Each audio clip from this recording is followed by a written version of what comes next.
Hello and welcome to the Long Game, a podcast about games, education, art, culture, and of course play. My name's Adam Clarke. I make Minecraft maps, do a little bit of YouTubing, and help produce his podcast. Joining me this week, it's Stephen Reid and Dragnoz.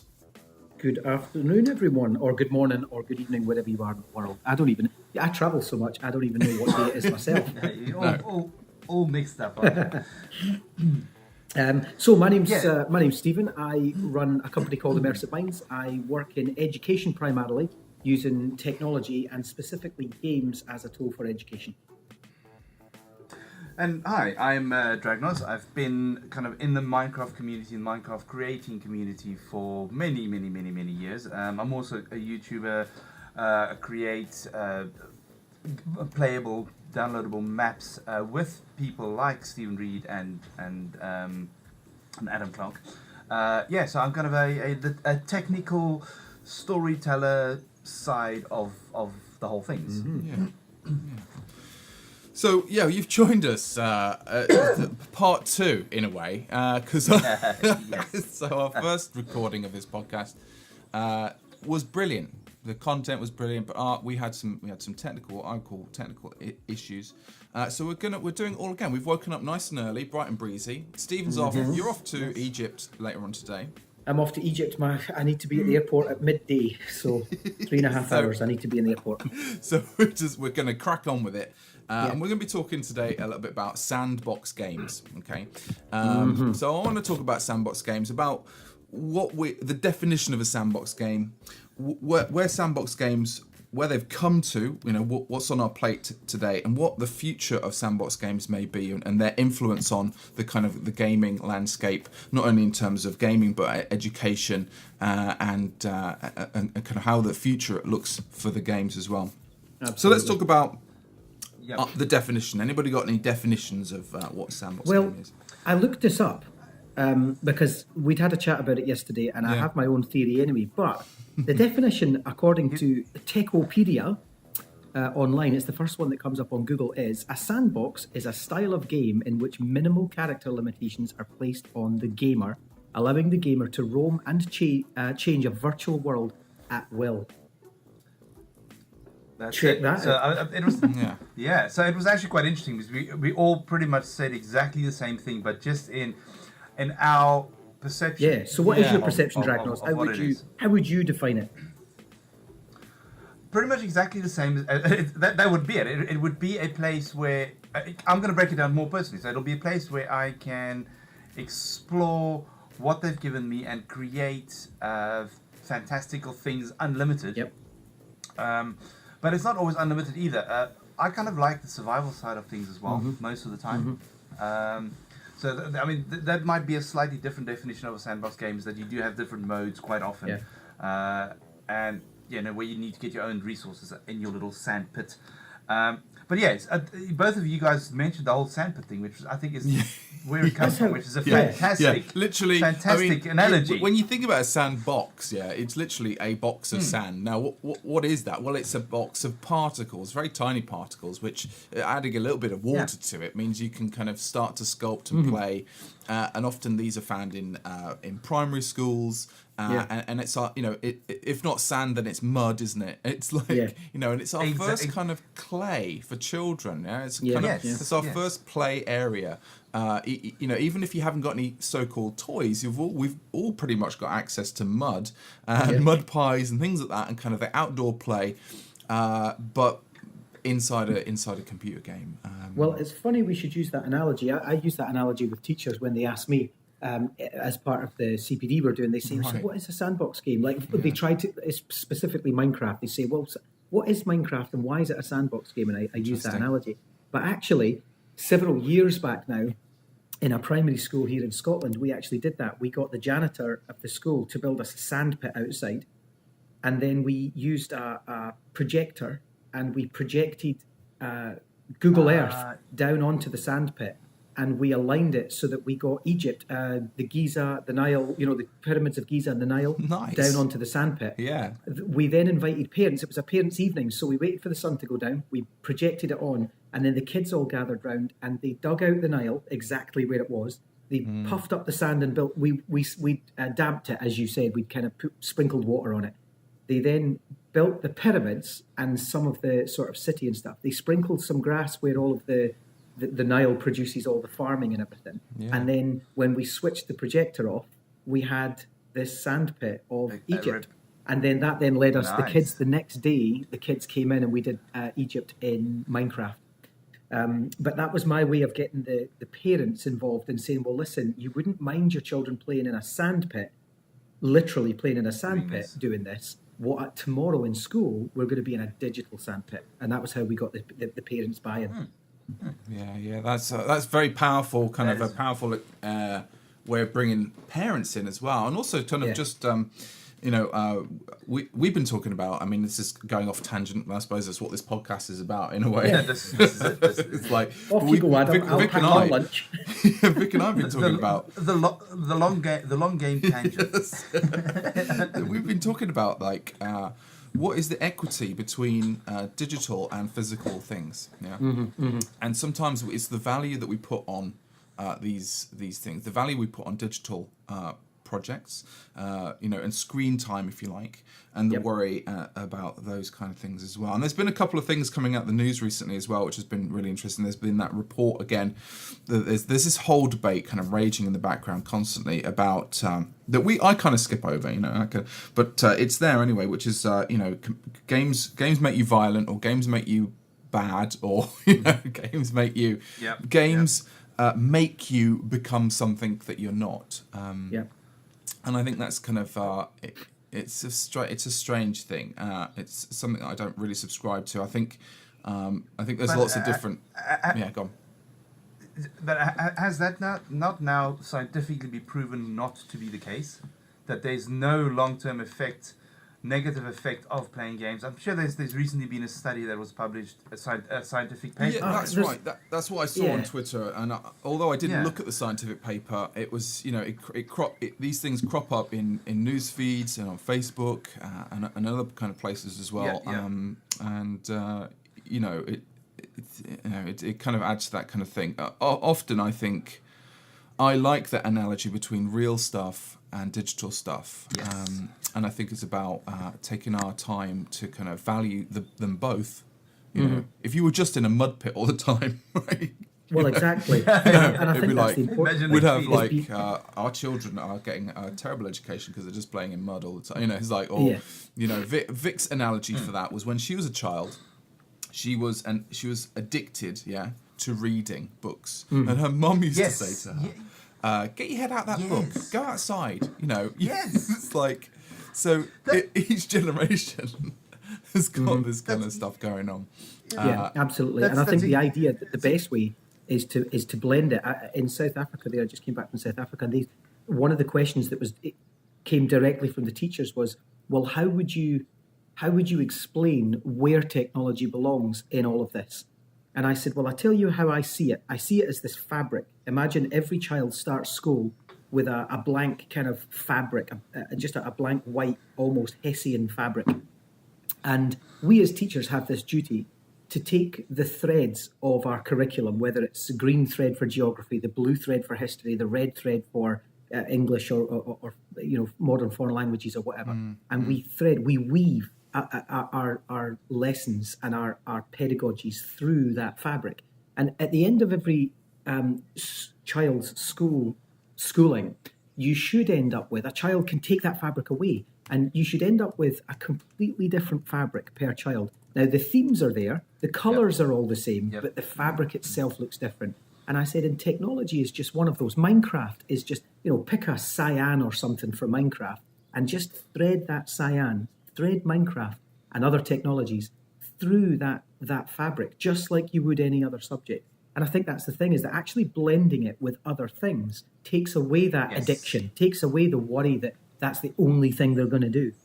It's just one part of a toolkit, That's very great. But that's why I kind of love what you guys kind of completely do, like with Adam with his fabric printing. Exactly. What you do you did with the sand, and if you just actually have a look at how kids interact with these things outside of Minecraft, they still do arts and crafts around it. So it's still this little thread that you've threaded into it, that thread actually spawns other creative outlets that they would most probably not have explored. Because Exactly. Now have kids drawing fan art. They might possibly have never have drawn anything in their life, or would have been too ashamed. But now they are motivated to do other things because of I this. agree. And if you take the And I think it's we're coming back to kind of like let's go full circle. Coming back to sort of sandbox games, kind of open world, free roam. It's about agency. Yeah, it's about kind of giving out. You've got kids who are self-motivated to kind of go and explore. And this is another definition of sandbox games would be open world or free roam kind of games. And I think for me, that kind of the first experience I had of that was when I played Elite back in the 1980s. And I think this was one of the first games. This Elite was one of the first games to do this in a really successful and incredible way, where it felt like, well, it was an open world. Yeah, you had you had a spaceship. You were a trader or a pirate, or you were kind of you decided how you were going to behave in this world, and that's how you played the game. So there were some parameters, but literally the fuel in your tanks could take you to different space stations and worlds, and different aliens and things like that, and you can kind of trade with those people as well. And there were random encounters at the same time. Yeah. Which kind of made that, which completely utterly took it to a new level and made it so more addictive, was those random encounters. Well, for me, so I Elite I played a lot differently. The way I play Elite now, the modern version was exactly the same as I played it then, which is it's a fantastic way of exploring yourself as well. So maybe coming back briefly to definition of a sandbox is it's adaptable to your style of play. Yeah. I think that's a big thing about sandbox games, and why they are so addictive is it's adaptable to you as an individual. I don't have to go and go with big guns and blow stuff up, or I don't have to go dig a big mine and mine stuff. I can just build something if I want, or it adapts. That's the power of it. So going back to the whole Elite thing. That was the first game, as Adam said, that allowed you to do that. If you wanted to trade, you could trade. If you wanted to go hunt pirates, you could hunt pirates. Which is, it comes for me. That comes down to the term self-directed, which is another big thing that's being pushed in curriculum across the world just now. Everywhere you go, people are saying, "Well, I'm really looking at exploring self-directed learning with my children," and I'm like, there are games that actually actively promote that. It's the non-linear games. It's the sandbox games. It's like in Minecraft, you say to a child, listen, here's a world. Here's some rough parameters. Like I need you to say we're exploring the Vikings.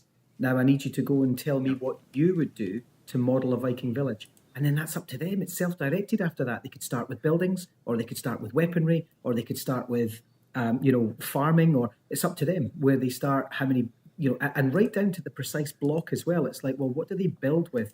And then they have to go away and say, well, did the Vikings have cobblestone, or did the Vikings build everything out of mud or wood? And suddenly you've got this hunger for, well, how would I do this? Just like what you said, Dragnoz. How would I do this? Would I shoot pirates out of the sky, or would I trade zinc with a different star system?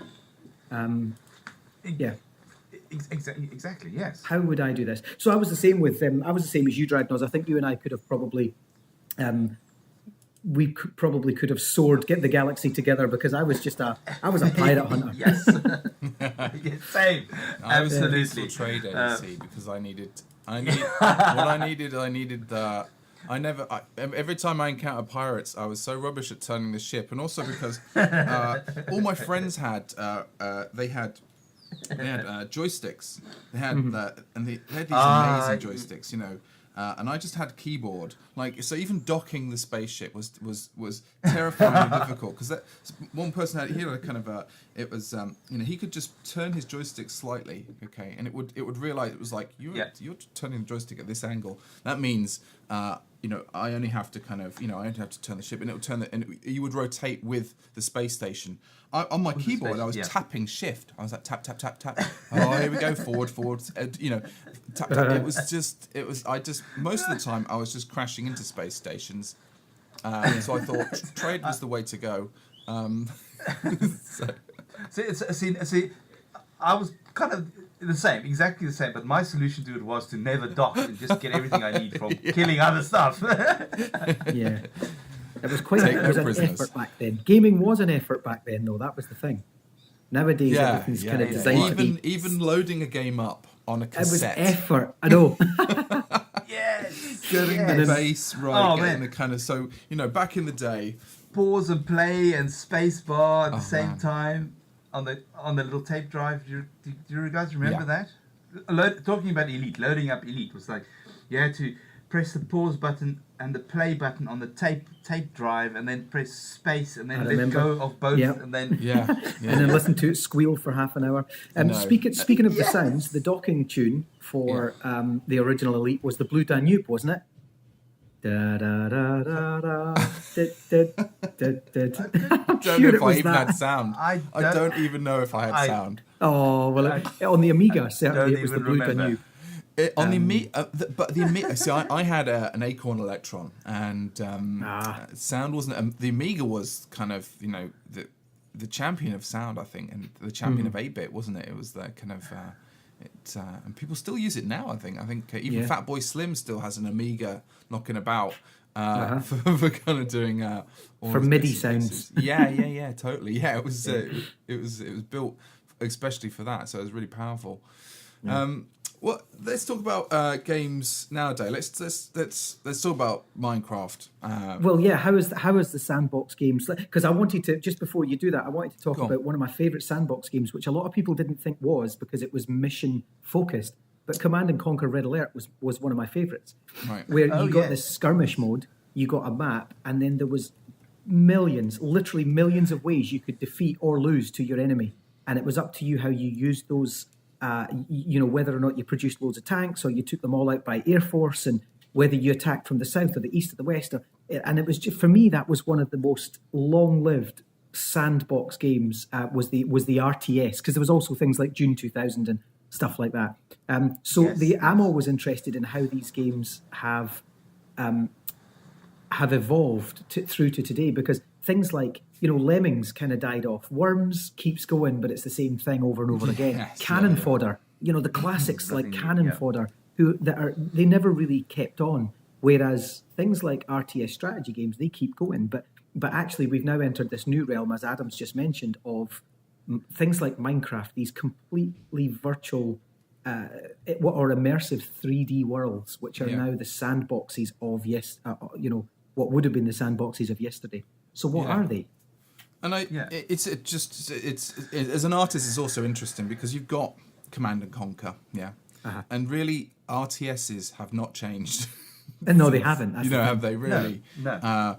They're still that kind of bit, and we've got Minecraft, which has come up. One of Minecraft's big early criticisms was, especially from parents and other people who they looked at it and they, I think people's assumptions were with video games that the graphics would get better, as and things like that, and then along comes this game, Minecraft, to everybody's some people's dismay that it's just a blocky 16 pixels on a cube. See, but the thing is, that's a very good point, because that actually brings in, if you think about your favorite game ever, thinking of all the games you've ever played, it would not be a game that's graphically realistic. It will be something that was taking you out of the realistic world you're living in and putting you into an alternate reality where you could, be different. You could do, and I think that's a big thing for Minecraft it was so different. I think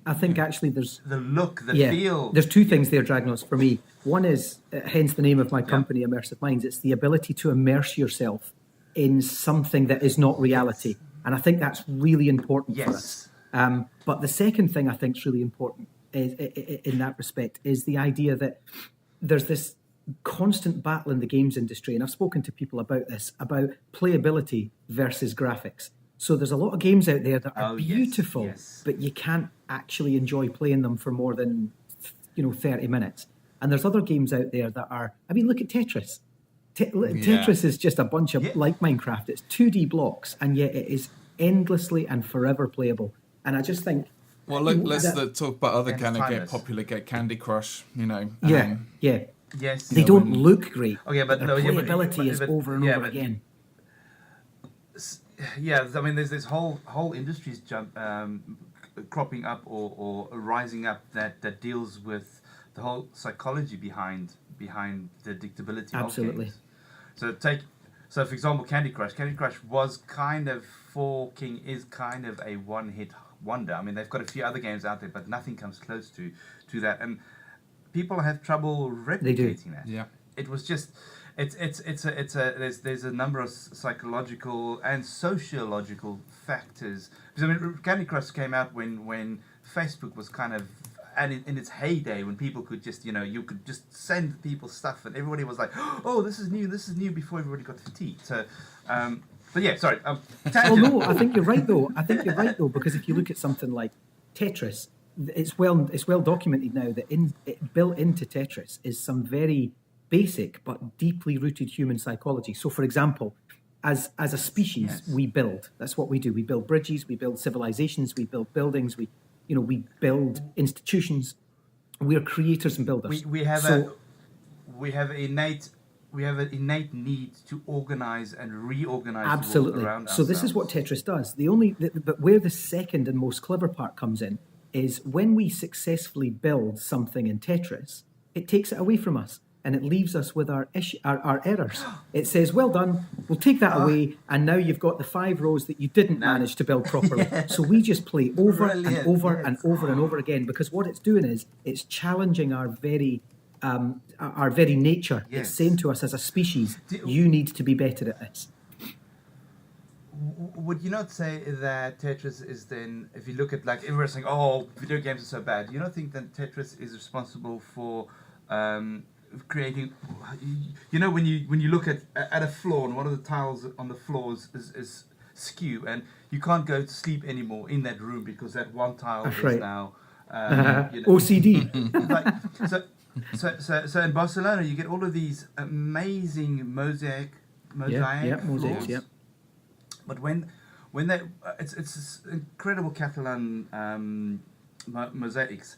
But now what they do is when they renovate, sometimes they put these things backwards.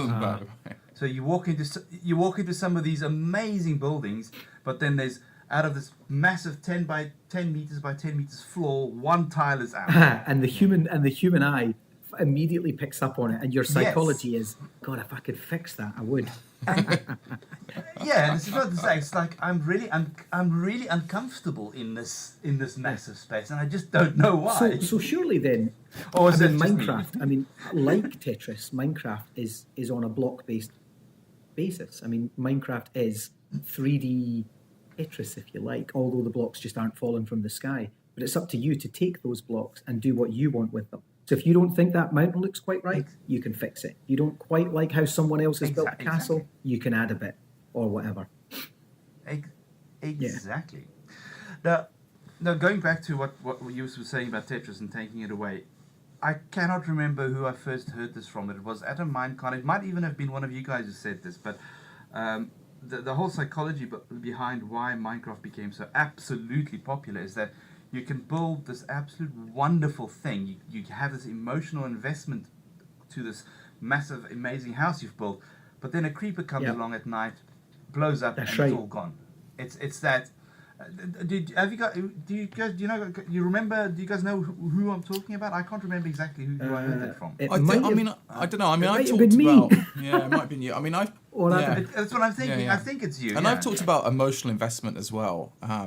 In terms of even if you make, what happens when you make and this is going back to that kind of reality versus virtual. Yeah? And I don't really like the word virtual. Yeah. we often call them virtual worlds or Yeah, kind of things like that. And I think it sort of almost dismisses the value of them a little bit. Yeah, But yeah. so because if you were to make, you Yeah. know, when your kid comes home from school and they've made something in pottery and it's a beautiful pot that maybe they've thrown on a wheel and they've spent time doing, and it's all glazed and it's kind of beautiful and it's put on a shelf and it's kind of admired by the family, yeah. We kind of and there's a lot of value put on that. And then if someone comes along and just knocks on the floor and smashes it into a million pieces, the emotional impact of that is terrible. There's tears, there's all sorts of stuff going on. The same emotions are invested inside of Minecraft when someone builds a massive structure on a server, maybe, or kind of they build a kind of a big, you know, this amazing castle, or kind of, you know, anything they've spent time and energy, and this is the important bit, time and energy creating, both creatively and emotionally. Then if someone comes along and burns it down, blows it up, pours lava all over it, you know, and water, and gets an obsidian, you know, anybody griefing that, yeah. Yep. That they get, it's the same emotional impact happens as if you were to sort of smash something that you've made or painted or kind of created in real life. Yeah. You know, so there's it's about how we value these two things. Yeah. Yeah, and I think that's changing. But you're right. There's still an emphasis on the pot is more important than, you know, the pot, the clay pot that the child made is more important than the Minecraft castle. I think. Yeah. I mean, I think, you know, filmmakers, and there are certain other kind of jobs out there that the way you create something that's kind of, you know, intangible in a way that only exists. You know, film is a good one because film only exists when it's being shown, and it exists in time. Yeah. So once it's over and done with, and then we've just got a memory of it. You know, so we value the memory of the film that we watched and the experience that we had. Participating in it, but yeah, digital artifacts and digital things. You know, it's early days. It's only been in the last, you know, since the internet. You know, you know, then it's like, oh gosh, how old am I? Oh my god, you know, it's like, oh yeah, digital things have been around since kind of, you know, the advent of computers and personal computing, for people to kind of be creative with, which I think really in earnest has been the last 30 years. So it's early days for this kind of these art forms and these kind of and people to respond to this stuff in a meaningful way and in a way that we do with art history, if you like. So, you know, I mean, it's weird. These conversations that we're having, I think, are going to be part of the, you know, how we value things in the future and how you know. Oh, absolutely, yeah. Exactly. But I mean, what is really amazing is that now has become a focus by all these art institutions that this is a thing. Yes. Yeah. And we need to respond to. And I think that's giving. What I think they've realised, Dragnoz, is that actually it gives them an infinitely larger reach. I'm talking to museums just now that are saying, look, we get 20,000 people through the door, but we could have 100,000 people online, and they're starting to realise that there's actually a tangible audience online. Yeah. Yeah, absolutely. I mean, I think Adam would be able to talk more about the Tate's response to all of the stuff we did with them, but there definitely was a massive change in the way that they looked at all of this online, especially the gaming side of things, and that it is an actual valid. They've been the Tate, and here's the special thing that we did with the Tate. So the Tate World maps were kind of Minecraft maps built to explore art history, essentially, but they were kind of so we looked at several different paintings and artworks in the Tate, and we created stories around them that were not just stories, but were the experiences and adventures and interactivity, and it was rich. And it was more than just art history. But if you did play the games, you often knew then what artworks they were, who painted them, and you got some of that technical language sort of embedded in so deeply that you would never ever forget what this painting was about, when it was about, and maybe some of the themes that the painting was about too. So there's all that kind of stuff, and that's that kind of the educational stuff. But more importantly for the Tate, I think, was that they wanted to let people know that these artworks were out there and we purposefully used YouTube to do that. Okay, so most of these maps were designed, and this is where Dragnoz comes in, and myself. We kind of made sure that we designed these experiences for people to do Let's Plays. And if you look, and the same thing happened with the Fire of London. And if you look at there were some fantastic Let's Plays of the Fire of London at the moment on YouTube, and just the numbers of audiences that are watching other people play the maps that we've produced is incredible. So all that kind of, and then the museums, this for them is outreach. They're using their source material, the stuff that they've got in the archives, or the stuff that they've got currently on exhibition, doing one part of the job, and then the other part of the job is this digital explosion. And for the Tate, one of the proudest things I'm really proud of is that they said this is the most engaging project that we've ever done for young people, and it was Minecraft. Yes, incredible. It's really good. Yeah.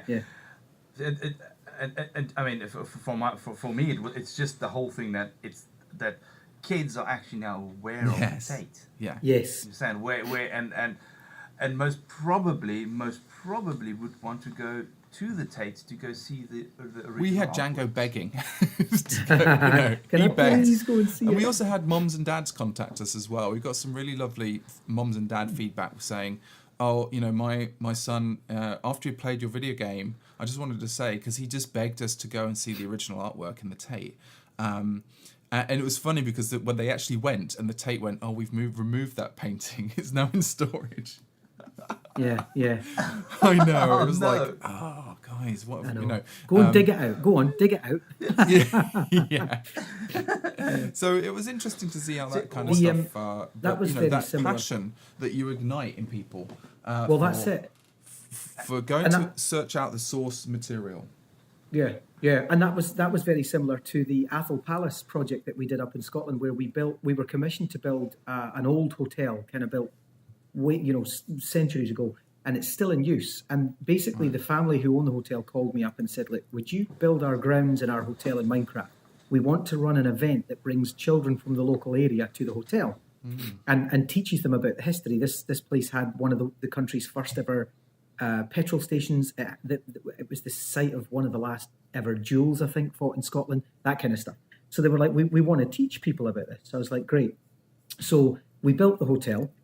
We built the grounds. We because of its history, it had like a Victorian wedding. It had been used as a school during World War II for the children shipped out from London to save them from the bombs and so on. Yeah. So we turned one of the rooms upstairs into a Minecraft classroom and all that kind of stuff. And then they ran the event, and they put 100 tickets online. They just said, "Look, we want to put 100 tickets on for the local area." It was on Facebook. Come along. They then got feedback to say, "Look, you couldn't put a few more on, could you?" So they added another 50, and they were keeping it small because it's a hotel. Because they were thinking, well, people are going to show up. They're going to want tea and coffee, afternoon tea. They might even want to stay. We have to be careful. And on the day of the event, 500 families just showed up. Just showed up. And one guy, now this is the bizarre thing. I'm still in contact with him actually. One guy turned up from Chicago, and what it was right. It's a true story. We're sitting in the bar, and I said, "So what brings you here?" Because he was saying he was from Chicago. I said, "What brings you over?" And he said, "Oh, this." I said, "Get out of here." And he said, No, really. He said, "No, really." He said, "My son was begging to come and see this." And he said, "We were taking a holiday in Europe anyway." He said, "And my son saw this advertised on Facebook, decided that he had to see it." He said, "So we've started our holiday in Scotland." I mean, like, that's a pretty incredible thing. It's just like, he said, "So we flew into Edinburgh, we came up to stay here, and then we'll move down to London and then on to Paris and so on." So they were going on like a wee sort of European holiday, but they decided purely because his son had seen this Minecraft project and had to experience it, they were going to come to this old hotel in Scotland. So that's moves. Yeah. It's moving. Yeah, literally. It is moving. And it's it literally moves yeah, people. Yeah. But so, of course, the hotel panicked because all these people turned up and they were like, "We don't have room. We don't have tea or coffee. We don't have enough." Send someone out to the spa. Exactly. We're gonna need some more milk. Yeah. We're gonna need a coffee pot. was brilliant. But things like the Tate, the Fire of London, as you've mentioned, and the Atholl Palace and stuff. These are projects that, I mean, let's face it, the Atholl Palace Hotel, it's a beautiful hotel, and I would urge anyone to go and at least see it, if not stay there. But kids aren't going to want to. Do you know? It's not, a kid doesn't say, Mum, can we go and stay at the Atholl Palace this weekend? But, you know, or Mum, you couldn't tell me about the Great Fire of London, could you? But you stick it in this platform that they are immersed in and they are committed to, and suddenly it becomes a tangible thing for them, like the clay pot they could have made at school. And this is why I think we've kind of, you know, for us, having a sandbox game allows us to create these experiences for different people. It allows us, you know, it's not a game platform like Unity or I can't actually think of any other kind of game. You know, so we're not, you know, we play and experience this stuff for ourselves, and so does everybody else. And I think it's that. You know, there's a big audience out there of stuff of people and of course, who love it. Being a sandbox game, what's lovely is you can hand them the map of, say, the Fire of London or Atholl Palace, and they can do what they want with it. That's their sandbox game now. And it's like, well, actually, I don't want to burn London. I want to renovate it, or I want to, you know, focus my attention, expand it, or modify it. Or actually, I want to go and I want to look at what Charles Dickens did with his writing in it, and so on. And suddenly, you've got children doing all kinds of things with the map that you made, because it's still a sandbox game. Still a sandbox. We've platform. got, and there are other people. I mean, this might interest you, Dragnoz. But the other day, I did a murder mystery on Xbox 360 inside of Wonder Quest in Wonderburg.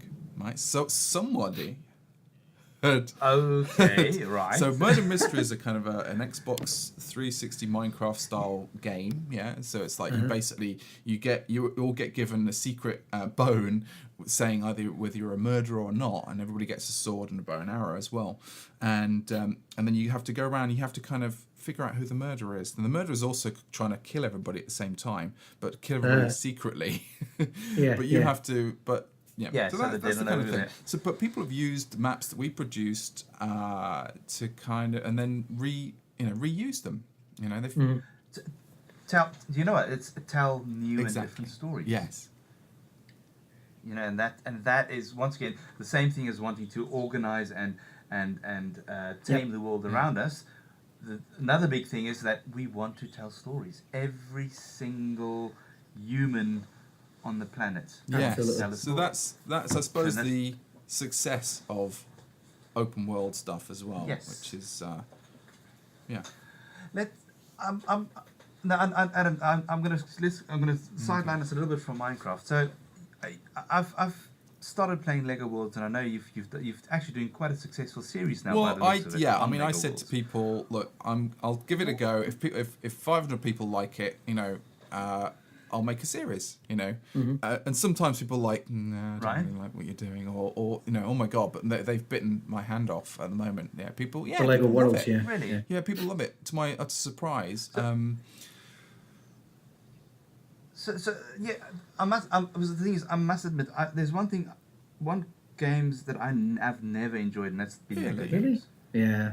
Online. I'll play it for an hour. Like I've played it for 2 hours, and I'm like, nah, I don't know. Personally, so I'm very curious to understand what's the draw of a Lego game is. Especially now that you have this sandbox type game in Lego. I mean, is this maybe too early a time to ask? I think.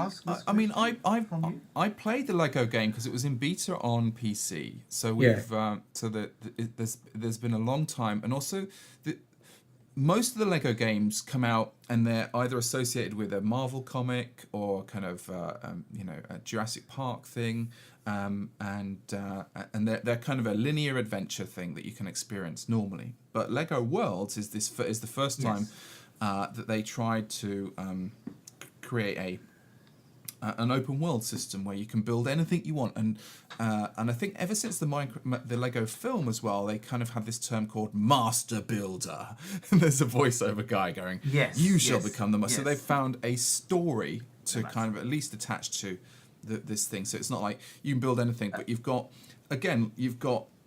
Yeah, there's it's a slight little narrative narrative. to it. You can kind of fly between worlds. I think Yeah. we've got different worlds, and the worlds Yep. are reasonably small. And I think that's basically to allow other people to visit them at the same time. Yeah. They're small but incredibly Yeah. complicated. There are but- millions of Lego Yeah, blocks, no, and each Lego piece, right, That's can the be thing. Yeah. can be So if changed. you know anything about exactly, and I think that's why these worlds are so small. Because if you think about Minecraft and how very quickly a game can crash because you've got too many blocks or too many complex pieces. Every single Minecraft block is probably made of what, about 20 little Lego blocks. Yeah, it's pretty. And the early versions of this game were single player, and the worlds were a lot bigger. That's what I've noticed with the coming out this version 1. Okay. It's like the world is very much smaller, and also square. Right. In the last one, they were kind of these round, circular kind of Yes. things. Yeah. So they right. they flat but circular, like the world as you see on the turtle, with the 4 elephants walking around. Yeah. So it was very much like yeah. that. And again, you could you could spawn different worlds and things like this. But with this one, the nice thing is each world has got a different biome. Within the Lego worlds originally, when it was in beta, the worlds had different biomes all dotted all around it, so you could kind of get in a boat and go to kind of somewhere else. So I've also played it a little bit now, and I've noticed that if you collect enough gold blocks, you will eventually get to a world. Okay. Well, I haven't got that far yet. okay. So, but yeah, definitely. Oh, okay. Yeah, I know. I'm like, where do you get the time? Where on earth do you get the time? I don't. It's just like.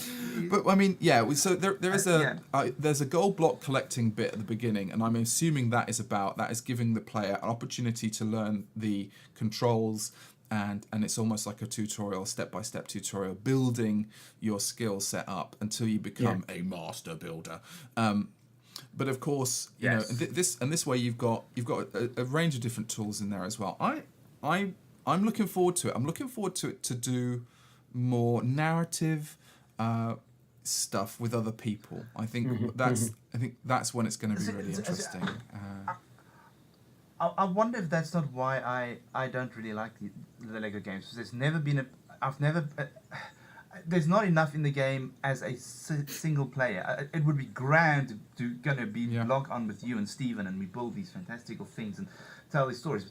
Because at the moment, I'm just painting everything black and destroying it. It's your goth phase.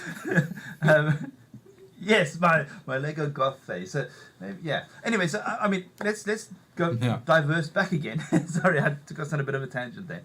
But I was just curious to see.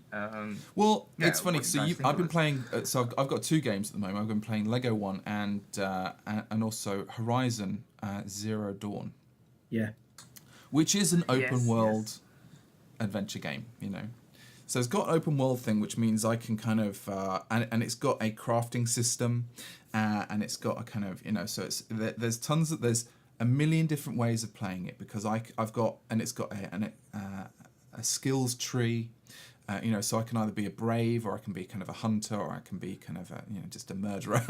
Kind of like I can't remember what the tree's called, but it's like, you're just really badass, and you can kind of, really good at killing things. So there's these 3 trees that you get skill points, and you can develop your character in a particular way. You can kind of get tools and things like that and play it in a different way, and also you can kind of do the story arc, the main story arc, in any way you want as well. And there are little kind of things like that. So there are different, I think, flavors of sandbox. Even Minecraft has got, there's a dragon that you can kill. And See, we were talking before. I think before the podcast started this morning, we were talking about Dishonored. To me, that's that's like a sandbox game, because although you're following a linear story and there is a beginning, some sort of middle and end, the middle's up to you, right down to every action you take. There's multiple ways of moving around that city. You can either do the entire thing by stealth and not touch a soul, or you can brutally murder everyone on the way. I like that as a kind of an element of Sandbox. I quite like that. I must say yes, and I completely agree. I like I like the choices. Before Dishonored, we had something called Thief. Yeah. Now it is my all-time, going back to non-realistic graphics. So Thief 2, the second one, is one of my all-time favorite games. Because that was for me, that was the first time I had this complete freedom of movement. I could go in with the sword and kill everybody, or I could, use my arrows to put out the lights. The genius of Dishonored 2 is that it now actually has Garrett's voice in it. You've got the nice gravelly, and if I close my eyes, like I'm actually playing Thief. Thief, where it's in an alternate universe, steampunky thing. Oh That's what without Dishonored a is, doubt. Yeah. I mean, it's highly stylized, which I quite like as well. The artwork in Dishonored is amazing. Beautiful. I actually bought the art of. So I've got the art of the Dunwall City Archives, which is a beautiful book with like a silver embossed front cover, hardback, silver embossed front cover, nice. And the artwork inside is just gorgeous. And then I also bought the art of Dishonored 2, which is again it's got like the posters that you see on the wall, and like the propaganda posters, the government propaganda posters and stuff. It's got the originals of those. I say the originals. It's got the artwork for those in it and stuff. So we see them in a digital context. It kind of comes back to what we were talking about earlier, Adam, where we see it on the wall. Like in Dishonored, have you seen the butterflies in the cases yet? Yeah. In variety of houses. I suppose, you could spend hours in each place. Absolutely. Poking around and stuff. And exactly. it's funny. I mean, I remember I played Dishonored 1, the first one, when that came out. And the way I bought it was I bought one of these tin box, limited editions. The specials. And it had a pack of tarot / playing cards in there as well. So I've got that. I've got that on my shelf, and it's like it's and again, really because of the artwork. So most of games, this game especially spent a ton of cash on artists and getting that kind of art style. Exactly, and look, they really value that. It's a core feature for them. It's we get back to the whole thing of where the environment helps. Well, there's a section in the story. art book just on cufflinks, and there's a whole section about how they draw the sleeves, and then it's really important because of course they've got this sort of like almost military. Sort of 18th century dress wear, and but with really stylized. And there's a whole section on how they draw the sleeves, the cuffs, and the cufflinks, and how the hand has to sit. And of course, what then happens is the modelers then take that art and they make that real within the game. So we see that. And you know what? I don't think most people would notice. I think most people would just kind of walk away and kind of not notice. But I've seen myself in Dishonored just sitting in the shadows and just watching the guards. And watching the way their boots walk or their jackets stretch as they reach for their gun or whatever. It's fascinating stuff. Fascinating. Yeah. It's a beautiful, beautiful game. I mean, I must admit, I did one of the places where I kind of stopped and just stared. Is there's in the second one, there's one spot on the boat where you meet this lady captain whose arm, she's only got one arm and her one eye is like all grown over and mushed up. But just you, as you said, the cuff. I noticed that the arm that was normal, it just had this very odd metal cuff around it, but it just completely and utterly worked. And when she moved, it moved with it. And the artists have put a lot of time and attention into that game. Yeah, but for me, that is a sandbox game. For me, that is, as long as you have some degree of wobble room, some choice, some self-determination within that game, you're playing a sandbox game. And then that way, the creativity of how you get from A to B is up to you. Yeah. See, that's interesting because now you're defining creativity not just as actually making something physical, but actually a creative choice of how to.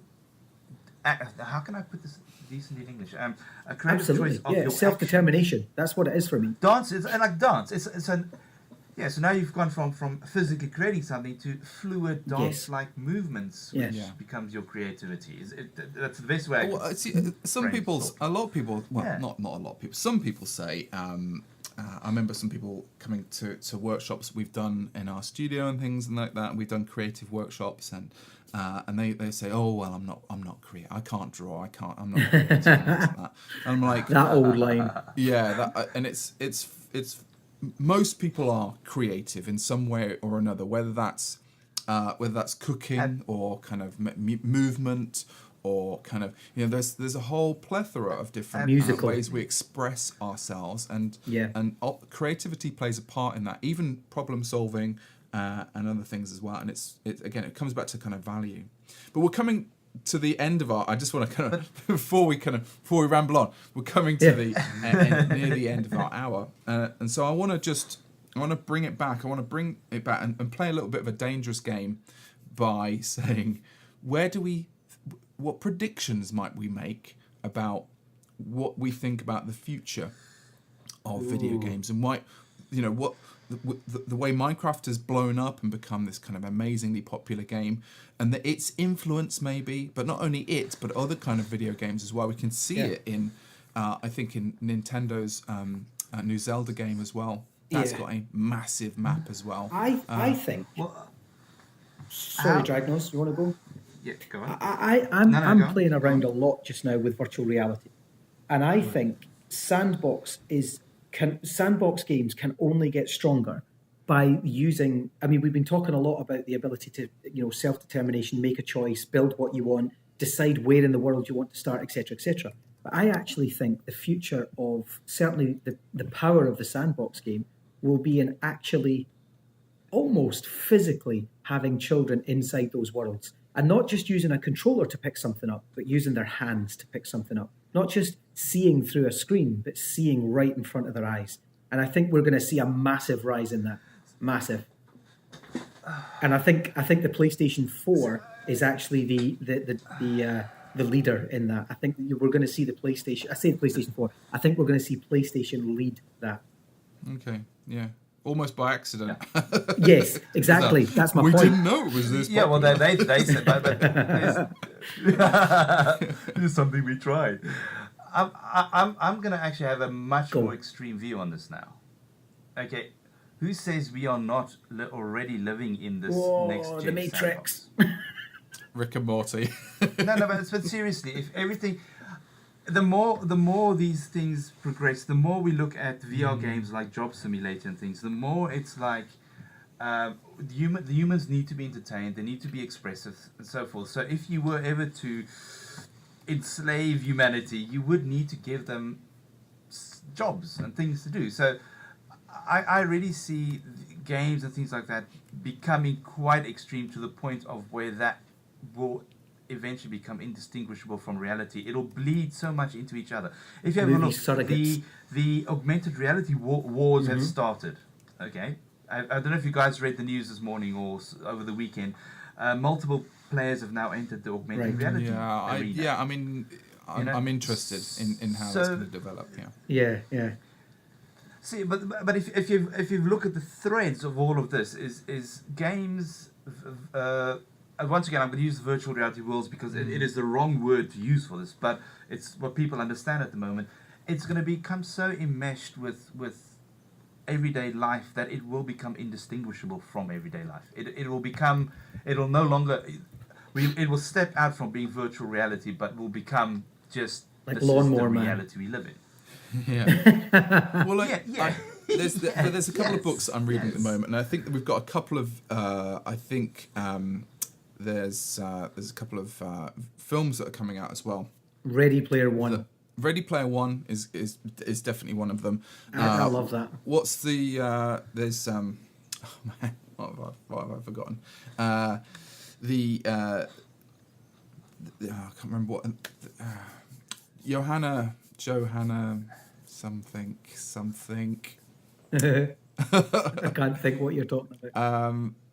Japanese manga turned into an American film. Come on, guys. Ghost in the Shell.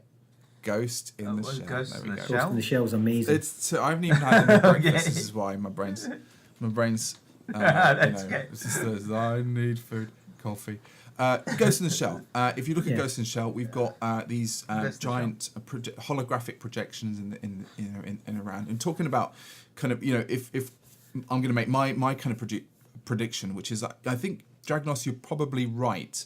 I think the more we get into AR worlds and the more that our phones are able to do this kind of thing, not only receive an AI, an augmented reality image that is there, that is probably in 3D, that's probably in a in and around us, but also we will be able to produce those things and leave them behind. So as artists, I think artists and designers and the everyday, the world around us will become a sandbox game of sorts, where we can make objects and leave them there and we're going to have glasses that do this. Another thing that I saw recently that kind of blew my mind a little bit was that Sony has actually got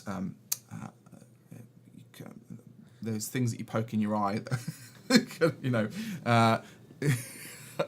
contact lenses. Contact lenses. Thank you. Contact lenses that can record video. Wow.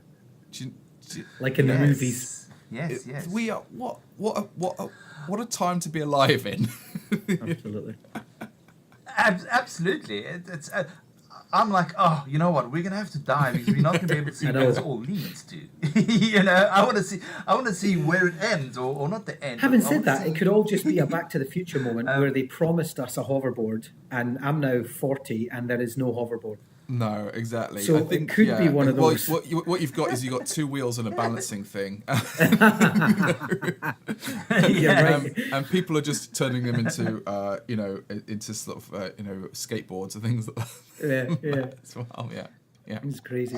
So, well, listen, why don't we finish with where we're going, what we're doing until the next podcast? Where can people see us, catch us, find us, talk to us? Yeah, good idea. Go. You start, Stephen, because you've got the most exciting journey ahead of you right now. I do, actually. On Monday... Well, that's why I brought it up. No, I'm only joking. What I wanted to say was, though, at the end, I've just come back from South Africa, and what I have done is I've interviewed some kids while I've been out there. It's actually really funny.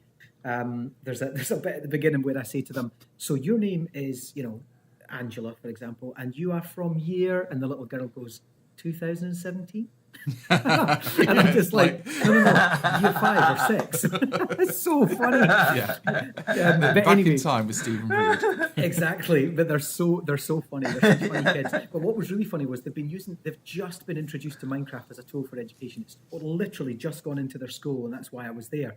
And what's really funny is I say to them, right, so what kind of things have you been doing on Minecraft? Because they played it one day in their school before I arrived. And they said, we built some houses, we did some farming, then we killed stuff.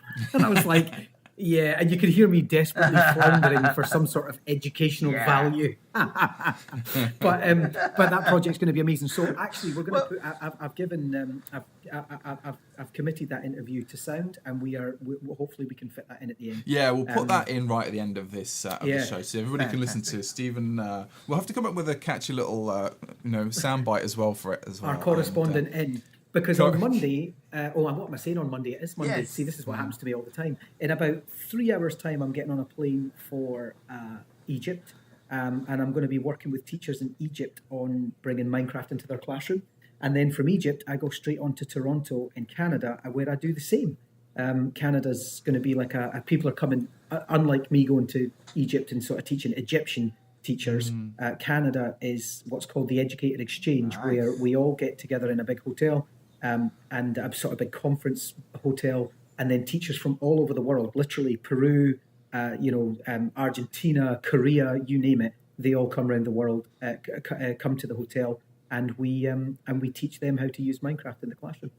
So it's a great 2 weeks ahead of me, and I will be podcasting while I'm on the road. So I'll keep you guys posted with stuff like that. Yeah. I've noticed you do a lot of the. Whenever I can get good live- internet, I live try to do a thing. Facebook Live just to say, like, this is where I am, this is what I'm doing. I tried to do one on the beach on Lebanon the other day, but it was a bit blurred because of the internet. But I do try. So maybe if we put my Facebook down in the chat afterwards, people can follow my Facebook Lives when I'm in Egypt and Canada. Brilliant. What about you guys? Fantastic. Perfect. Yeah.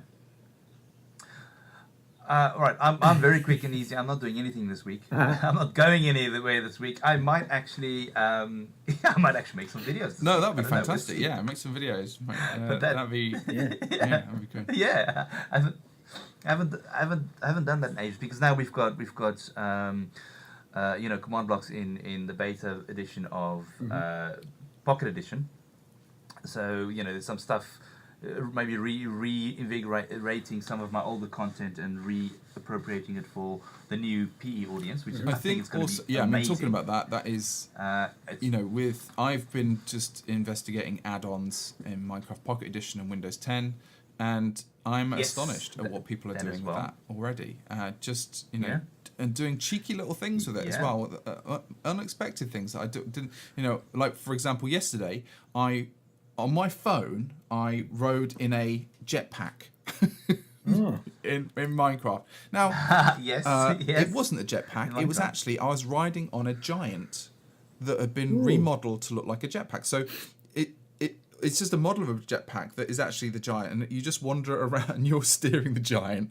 You're just wandering around the landscape. But the giant's walking you several blocks above the ground. Clever stuff. Wow, that's very. See, this is completely actually opening it up to a whole new generation of creators.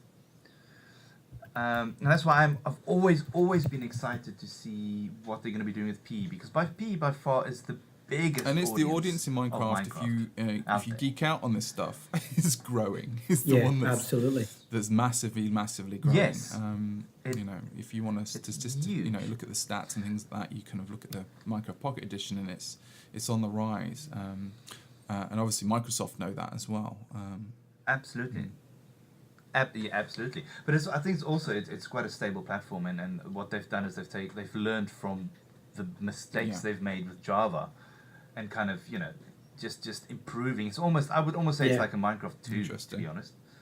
If you ever wonder, if there's going to ever be a Minecraft number 2, I think Windows 10 and Pocket Edition. I think that's another podcast, though. We could actually talk about how many things you can possibly. Let's do that. Let's do that in a couple of weeks when you're back. I don't know if you ever kind of stabilize your traveling, but it's funny because we'll be doing that, and then we'll be going to Houston and doing all sorts of other bits and pieces. That's right. Well.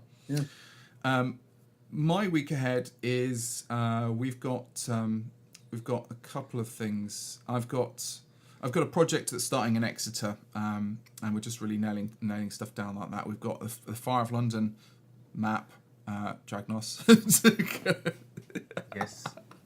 Yes. No. When I said I'm not doing anything, I mean I'm not going. Oh anywhere. No. I'm not going to any events. I have a lot to do. Projects. I was like, what? You're not doing anything? This is how you play a game. So we've got a couple of bits and pieces. The Great Fire of London map. The final map of that is going to be completed in the next couple of weeks, and one of the things that I'm doing with Victoria, my wife, is that we're actually we're looking at how this all started for us as well, and kind of we've been doing this with Victoria's father as well. Kind of he's been writing down his past as well. We've also been reflecting back on how it all started for us, like kind of the Minecraft journey, and so we've been doing that, and that's been quite an enjoyable thing, especially with all three of us, with Django as well, thinking about what was the timeline that we all got involved in this, and how do we end up here, kind of making Minecraft maps and going on to and talking to people about Minecraft as stuff as a family as well, because we last year was we went to Kentucky and we did a residency as a family using Minecraft at the end of the day as our kind of expressive output thing, our canvas. Right, well that's I think we'll leave it there, because otherwise we'll have another hour of yakking on and things like that. And you've got to go to catch a flight, Stephen. I do indeed. So we're going to leave it there. I just want to thank Stephen Reid and Dragnoz as well for joining me today on the past podcast. And again, if you've got any, if you've enjoyed this podcast, do share it around with your friends and do get as many people as you possibly can to subscribe either on Stitcher or iTunes or just come along to SoundCloud where it's kind of hosted.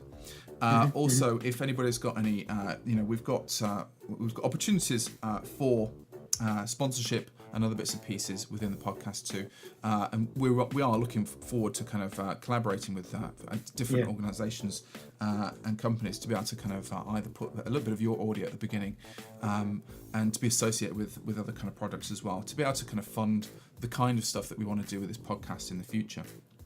So do get in touch with us.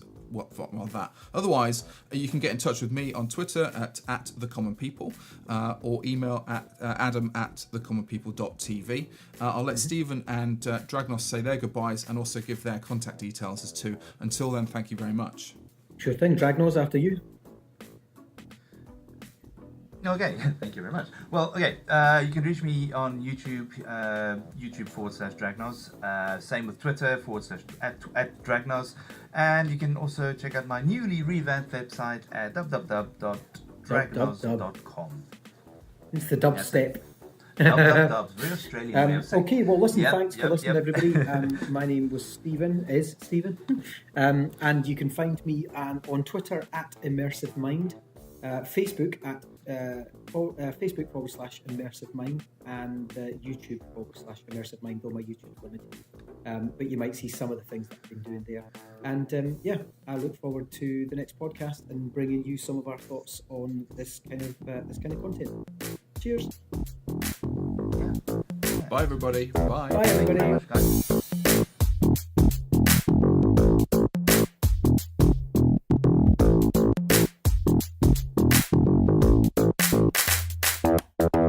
Hey, this is Stephen reporting live from South Africa, where I am about to interview three very polite young ladies from year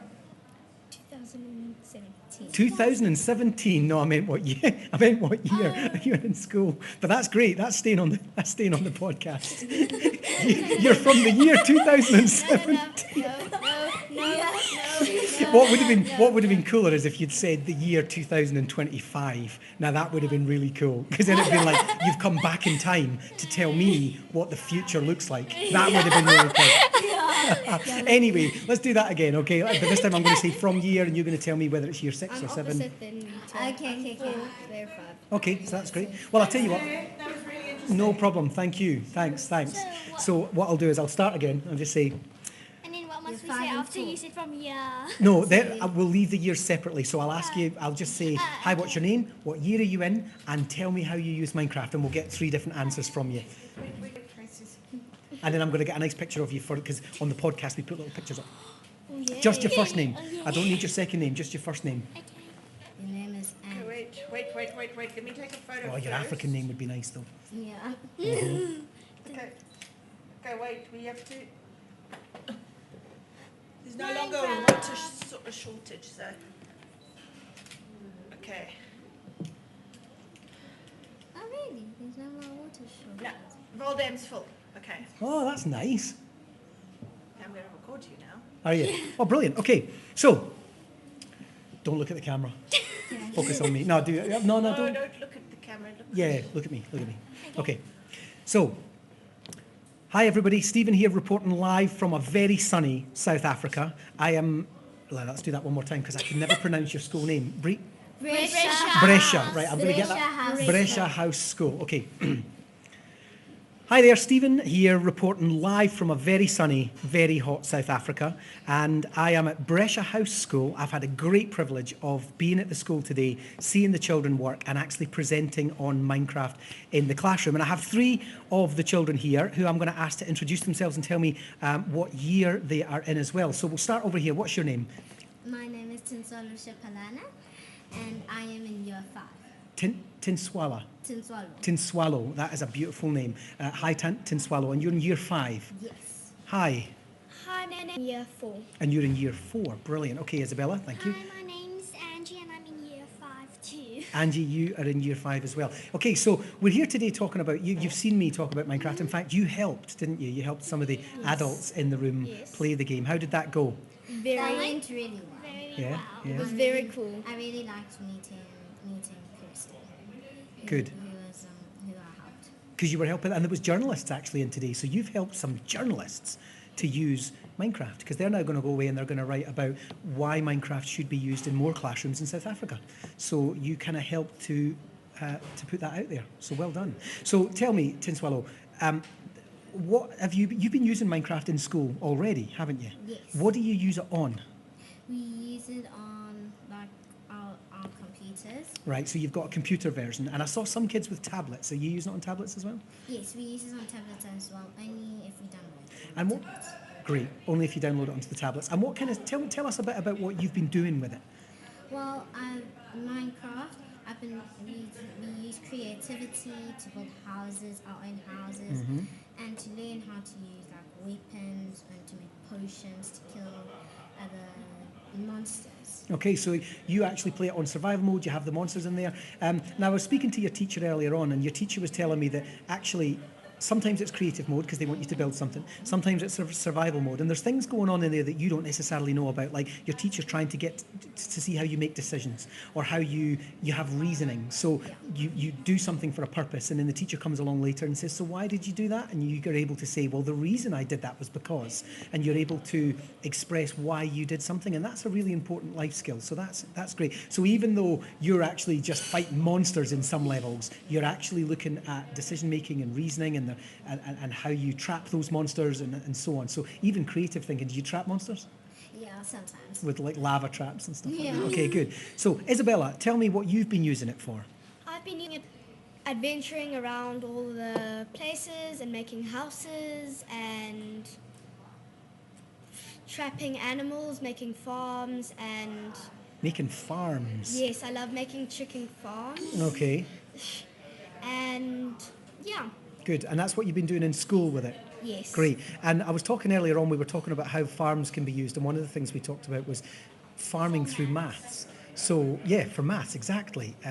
It's Angie, isn't it? Yeah. Yeah, so Angie just mentioned there about maths. So looking at population, and if you've got 500 people and you only have a certain amount of land to farm, how much food do you need to farm in order for all 500 people to have the right amount of food, and so on. So that's another little exercise that you could... Have you been doing that? Well, you should. That's what you should do. Let's make sure you do that. Do that for me, actually. When you go away, have a little think about it yourself and think, well, if I've got a farm with 10 plots in it, and that grows 10 pieces of wheat, does it? Or if you chop wheat down, you get a few more. But anyway, what if you had 20 people in your village and you wanted to feed all those 20 people twice a day? How many plots would you need? How fast would you need to grow that wheat? How fast does wheat grow? Do you know that? Wheat grows like 2 days in Minecraft. Okay, so that's what... and how long is a day in Minecraft? See, this is all maths, you see. We could get you to think about... 20 minutes. So 20 minutes. So two Yeah. times, so that would be 2 days plus your night time. So 2 times 20 minutes times 2. Because that's your day, night. Oh, it's about 80. There we go. 60, 80 minutes, which is what, an hour and 20 minutes? So it takes an hour and 20 minutes for wheat to grow. Yeah, you see? Well, I don't know what the right answer is, but already I think we are 40 having a minutes. discussion about time. We're having a discussion about maths. You see how this happens? See how this goes? So this is what we need to do. So Angie, tell me about what you did today. Well, today I helped one of the tourists, Mm-hmm. and then I was building a home. I usually like to build houses a lot. So then every time I go on the computer, I always start with my house, Start with, your real house or just a house? my real house. Your real house. All right, okay, so you model your real house. Yeah.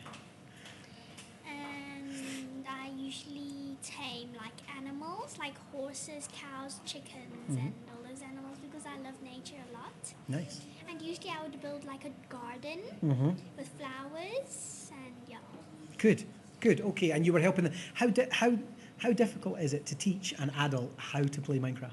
not that hard. Not that hard. No, not that hard. Is it not? No. So what do you start with? What's the first thing you teach them? How to go forward, sideways. Yeah. And So you teach and how them... to jump and how to fly. The Yeah. WASD keys, the space bar, how to Yeah. fly, and then what?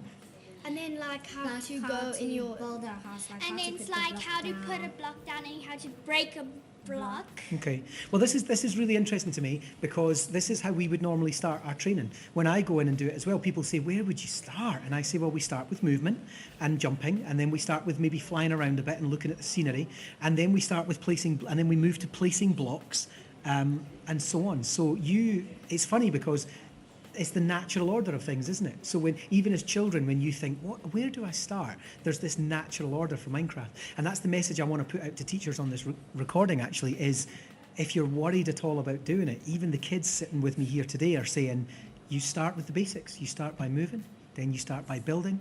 Where would you go after building?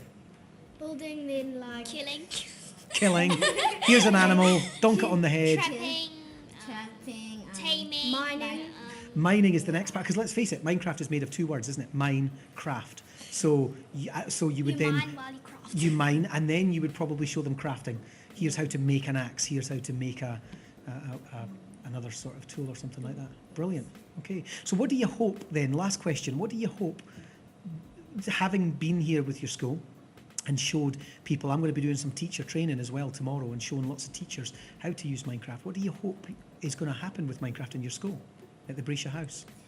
Well, I hope that lots of people are going to get inspired with Minecraft and soon going to want to play Minecraft, and lots of people will enjoy it. Good. I hope that we'll get the new education version of Minecraft. Absolutely. Because I think it's very cool. Yeah.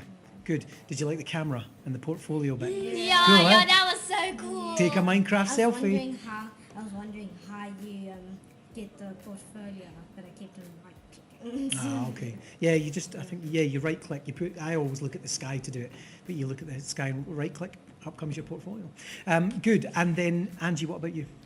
I was hoping that Minecraft will be known for centuries, and I hope that people will learn from it, and yeah. So it becomes a bigger tool in classrooms, more and more people are using it, maybe becomes the modelling tool for choice. For centuries, you say, Angie. So you think in centuries, people will still be... We'll have hoverboards, we'll have jetpacks, we might even live on the moon, but we'll still be playing Minecraft.